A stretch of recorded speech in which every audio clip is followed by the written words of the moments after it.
Hello everyone, how are you all? I hope you all are fine, enjoying your life. So friends, welcome back to your own YouTube channel. I'm B. Shivani, and in our previous video, we saw the principles given by Taylor.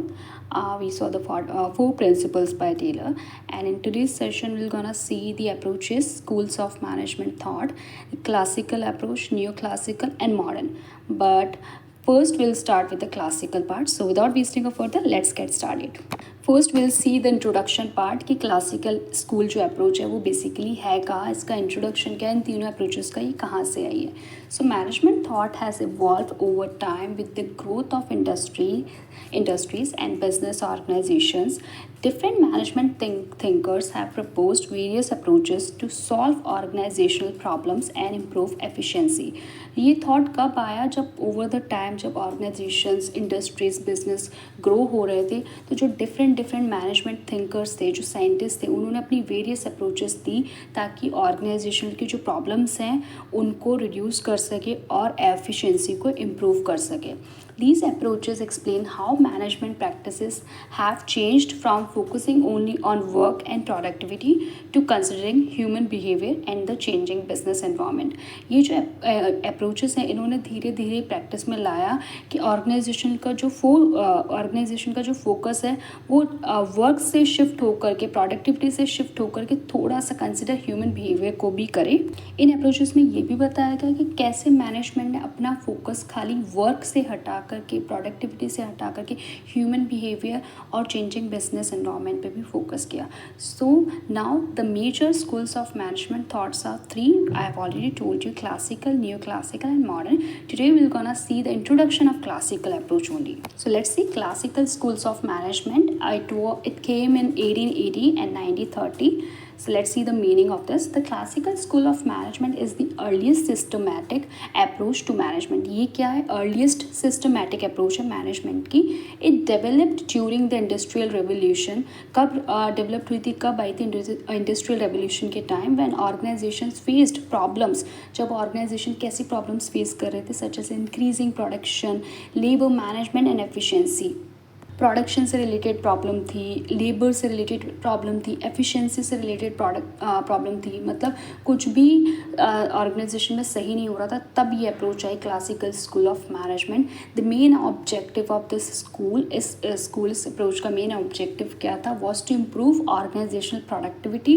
Basically organization की productivity increase करना through scientific methods, proper planning, specialization and clear organizational structure. किस के through productivity को increase करना था? Scientific methods होने चाहिए, proper planning होनी चाहिए, स्पेशलाइजेशन होना चाहिए, क्लियर ऑर्गेनाइजेशनल स्ट्रक्चर होना चाहिए. ठीक है, इसके थ्रू प्रोडक्टिविटी को इंक्रीज करना इस अप्रोच का मेन ऑब्जेक्टिव था. It viewed the organization as a machine and employees as an important part of that machine. इस पूरी अप्रोच ने ऑर्गेनाइजेशन को क्या कंसिडर किया? एक मशीन, और एम्प्लॉयज उस मशीन के इम्पॉर्टेंट पार्ट माने गए. Who should perform specific task efficiently. Employees को परफॉर्म करना अपना स्पेसिफिक टास्क कैसे एफिशिएंटली एंड इफेक्टिवली. बेसिकली इस अप्रोच का यही एक फंडा था. ये अप्रोच तभी आई थी जब organization productivity related, labour related and efficiency related problem face कर रहे थे. नाउ इसके फीचर्स, इसके कैरेक्टरिस्टिक्स देखते हैं हम. फर्स्ट है, so first feature is emphasis on efficiency. Basically efficiency पे इनका एम्फेसिस था. The primary objective is to maximize productivity and reduce wastage. मैंने आपको पहले ही बताया ये अप्रोच आई ही इसी के लिए थी.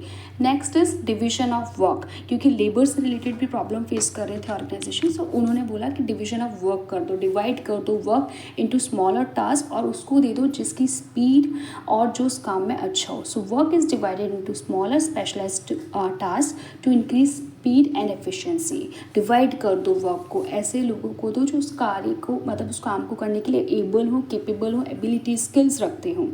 नेक्स्ट है formal organization. Formal means formal एक हायरार्की होनी चाहिए, basically top to bottom. So a clear hierarchy, authority and responsibilities are established. इसी में एस्टैब्लिश हुई. Next is scientific approach. These are the characteristics of classical approach.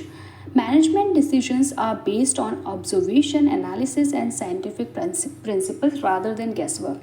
इसमें वही है because ये अप्रोच है 3 साइंटिस्ट से मिलके बनी है, लाइक टेलर, फ्योल, वेबनर। तो उनके जो भी प्रिंसिपल्स थे उनका आप कह सकते हो मिक्सचर है। तो ये साइंटिफिक अप्रोच, तो बोला हर चीज़ एक साइंटिफिक वे में होनी चाहिए, रादर देन गेस वर्क हो रहा है और अपना ही फेवरेटिज्म हो रहा है। नहीं, प्रॉपर साइंटिफिक वे में ऑब्जर्वेशन से, एनालिसिस से, मेथड से होना चाहिए। Next feature is economic motivation. So employees are assumed to be motivated mainly by money. इसमें एज्यूम किया गया कि एम्प्लॉयज़ जो मोटिवेटेड होंगे वो मेनली बाय मनी है। That is true. Monetary benefits हर किसी को चाहिए, but non monetary benefits is also you can say are also really important. Next funda feature क्या है इसका characteristic? Centralised decision making. Most important decisions are taken by top management. इसमें centralise किया गया कि जो इंपॉर्टेंट डिसीजंस हैं वो कौन लेगा? टॉप मैनेजमेंट लेगा। जो लोअर लेवल पे मैनेज डिसीजंस हैं वो लोअर लेवल मैनेजमेंट लेगा, एंड जो मिडिल लेवल पे वो मिडिल लेवल लेगा। स्टैंडर्ड नेक्स्ट जो लास्ट कैरेक्टरिस्टिक्स है that is standardization. So standard methods and procedures are follow to perform work efficiently. एक स्टैंडर्ड वे होना चाहिए हर मेथड, हर काम को करने के लिए, ताकि वर्क कैसे डन होगा? Efficiently and effectively. तो अब तक हमने क्या देखा? हमने पहले मीनिंग देखा कि ये अप्रोच बेसिकली क्यों आई थी, ताकि हम प्रोडक्टिविटी को इंक्रीज कर पाएँ, लेबर को मैनेज कर पाएँ और एफिशिएंसी इंक्रीज कर पाएँ। फिर उसके बाद हमने देखे कैरेक्टरिस्टिक्स। बेसिकली इसका कैरेक्टरिस्टिक्स किस पे थे? जो कि फ्योल, टेलर के प्रिंसिपल्स थे उस पे बेस्ड थे। Division of work, formal organization, scientific approach होनी चाहिए, एफिशिएंसी पे एम्फेसिस होना चाहिए। नेक्स्ट, एम्प्लॉयज़ को मॉनेटरी बेनिफिट्स देने चाहिए, सेंट्रलाइजेशन होना चाहिए, स्टैंडर्डाइजेशन होना चाहिए। Next, now we will see the advantages of classical school. So first advantage, basically ये टॉपिक आपके लिए बहुत important, because from your exam point of view this topic is really important, friends. It's essential. We're gonna see the questions, if not from this topic but from the, you can say, major contribution or contributors of classical school, जो कि 3 जो हैं scientist जिन्होंने अपना contribution दिया है इस approach में, वो क्वेश्चन तो ज़रूर से ज़रूर एग्जाम में आता ही आता है। Mark my words friends. So फटाफट से एडवांटेजेस देख लेते हैं। फर्स्ट क्या था? बेसिकली वही एडवांटेजेस है जो कि अभी तक हम पढ़ते हुए आ रहे हैं, एक बार वापस रिपीट करते हैं। Increased productivity. Second, introduce scientific methods of management, इन्होंने इंट्रोड्यूस किया। Third is clearly defined authority and responsibility. Clearly defined थे इसमें अथॉरिटी किसकी है, रिस्पॉन्सिबिलिटी किस पर्सन की है। Next is improved discipline and coordination. इनका मानना था कि डिसिप्लिन को इम्प्रूव करना चाहिए, कोऑर्डिनेशन होना चाहिए एम्प्लॉयज़ के बीच में, ताकि कॉन्फ्लिक्ट्स ना हो और प्रोडक्टिविटी इंक्रीज हो, वर्क टाइमली डन हो। Fifth is helped in large scale industrial production. Six is reduced wastage through standardization. तो ये बेसिकली इसके अप्रोच के एडवांटेजेस थे कि इसका मेनली जो फोकस था वो प्रोडक्टिविटी पे था। साइंटिफिक मेथड्स को लेकर इन्होंने आगे वर्क किया एंड डिफाइन किए, क्लियर अथॉरिटी थी, रिस्पॉन्सिबिलिटी, सब कुछ लाइक प्रिंसिपल जो टेलर, फ्योल के अभी तक हमने पढ़े वो इस अप्रोच में मेन कॉन्ट्रीब्यूटर्स थे। एक और है वेबनर, वो हम नेक्स्ट वीडियो में देखेंगे। Next is limitation. अब कुछ अप्रोच जब इसके एडवांटेजेस हैं तो कुछ तो इसकी लिमिटेशंस भी होंगी। Now let us see what are the limitations of classical school approach. First is ignored human emotions and social needs. इन्होंने बेसिकली काम वर्क पे फोकस किया, प्रोडक्टिविटी, एफिशिएंसी। तो इससे इन्होंने ह्यूमन इमोशंस और सोशल नीड्स को साइडलाइन कर दिया, क्योंकि इन्होंने वर्क को प्रायोरिटाइज किया basically. Next is consider employees as a economic beings only. इन्होंने एम्प्लॉयज़ को इकोनॉमिक बींग्स ओनली कंसिडर किया कि अच्छे एम्प्लॉयज़ हैं तो सिर्फ काम होना चाहिए, रादर देन उनके जो भी पर्सनल काम थे, जो भी उनके इन्होंने बेसिकली एम्प्लॉयज़ को काम करने वाली ज़रूरत समझा। बाकी उनका मॉरल डाउन होता रहे, कुछ भी उनको होता ना मोटिवेट नहीं करना ज़रूरी समझा। ये इस स्कूल की, इस क्लासिकल स्कूल की मेजर लिमिटेशन थी। Third is highly rigid and mechanically. Highly rigid थी, हाईली साइंटिफिक मेथड्स को फॉलो कर रहे थे, तो प्रिंसिपल्स थे, डिसिप्लिन थी अप्रोच, इसलिए ये हाईली रिजिड थी। Next is less employee participation. इसमें एम्प्लॉयज़ का पार्टिसिपेशन तो था ही नहीं, क्योंकि पूरे अप्रोच सेंट्रलाइज थी। पूरा जो कंट्रोल था वो किसके पास था? टॉप मैनेजमेंट के पास में। तो दैट्स वाई एम्प्लॉयज़ का जो पार्टिसिपेशन था वो बहुत कम लेवल पे था। फिफ्थ इज लिमिटेशन क्या है इसकी? Suitable mainly for stable environment. Stable environments के लिए सूटेबल थी। जहाँ पे एनवायरनमेंट फ्रिक्वेंटली चेंज हो रहा है वहाँ पे ये अप्रोच नहीं वर्कआउट कर पाई। तो ये थी क्लासिकल अप्रोच की कुछ लिमिटेशंस और हमने इसके एडवांटेजेस पहले ही देख लिए हैं। आपको आई होप मीनिंग तो क्लियर हुआ होगा कि क्लासिकल अप्रोच थी क्या basically. Now we will gonna see in our next video the major contributors of classical approach. School और अप्रोच बोथ आर सेम।